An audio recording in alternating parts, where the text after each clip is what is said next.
ਇਹ ਚੂੜੀ ਇਹਨੂੰ ਹੱਥ ਨਾਲ ਚਾੜ ਇਹ ਪਹਿਲਾਂ ਹੱਥ ਨਾਲ ਈਜ਼ੀ ਟਾਈਟ ਹੋ ਜਾਏਗਾ। ਅੱਛਾ ਠੀਕ ਹੈ। ਉਲਟੀ ਚੂੜੀ ਨਹੀਂ ਬਾਹਰ ਆ ਰਹੀ ਇਹਦੇ ਚ।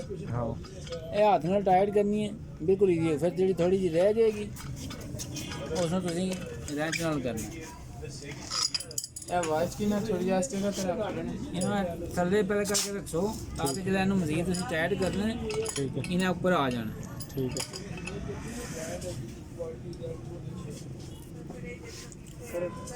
ਬਾਉ ਨਹੀਂ ਕਰਨੀ ਨੇ ऐसा ठीक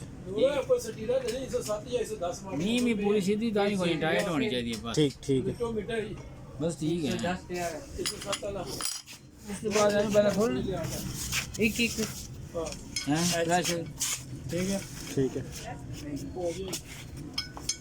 प्रेशर बेशक खोल लो तुम पहले। ठीक है। ऐसा खोल लो उसके बाद ऑन करो ताकि प्रेशर जो आंदा ना ਇਹਦੇ ਉੱਪਰ ਨਾ ਪ੍ਰੋਬਲਮ ਹੋਵੇ। ਕੋਈ ਨਹੀਂ ਆਇਆ ਪਿਛਾ ਲਾਸ ਵਿੱਚ। ਠੀਕ ਹੈ। ਹੁਣ ਆਨ ਹੋ ਗਈ। ਹੁਣ ਤੁਸੀਂ ਇਹਨੂੰ ਬੰਦ ਕਰ ਲਓ। ਠੀਕ ਹੈ। ਫਿਰ ਅਗਰ ਬੋਤਲ ਤੁਸੀਂ ਕਿੱਥੇ ਰੱਖੀ ਹੈ? ਬੋਤਲ ਉੱਪਰ। ਇਹ ਹੁਣ ਪ੍ਰੈਸ਼ਰ ਸ਼ੋ ਕਰ ਰਹੀ ਹੈ ਕਿ ਸਿਲੰਡਰ ਵਿੱਚ ਕਿੰਨੀ ਆਕਸੀਜਨ ਹੈ। ਆਕਸੀਜਨ ਇਤਨੀ ਹੈ।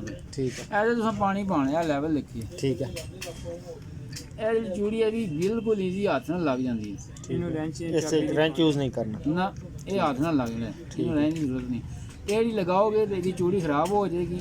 ਇਹ ਤੁਹਾਡਾ ਪੂਰਾ ਗੇਜ ਖਤਮ। ਠੀਕ ਹੈ। ਠੀਕ ਹੈ। ਐਕਸਟਰਾ ਕੋਈ ਨਹੀਂ ਲੱਭਣਾ। ठीक है। चीज़ टूट गई या चीज़ बटन टूट गया देखो इजीली बोतल नहीं तो पानी भरना तो इतने में खोल सकते बाहर। ठीक है। ठीक है। ये अंदर एक सील होती है इतने वाशल वाइट कलर वाशल होती है वाइट जी कि लीकेज वगैरह ने रोकती है। ठीक है। अगर खोल दे उसका ख्याल रखना गिरने ना पाए। यह मूवेबल होती है ताकि पेशेंट जिधर होंगे ठीक है उधर इधर मूव करके तुम मास्क लगा सकते। ठीक है। बाकी इसमें जो तुम खोलने इन्होंने जरूरत तो ज़्यादा नहीं खोलना सिर्फ खोलना तो प्रेशर ऑन हो जाए नींद इन्होंने नहीं फेरना फिर इतों गैस निकलनी शुरू हो जाएगी। ठीक है।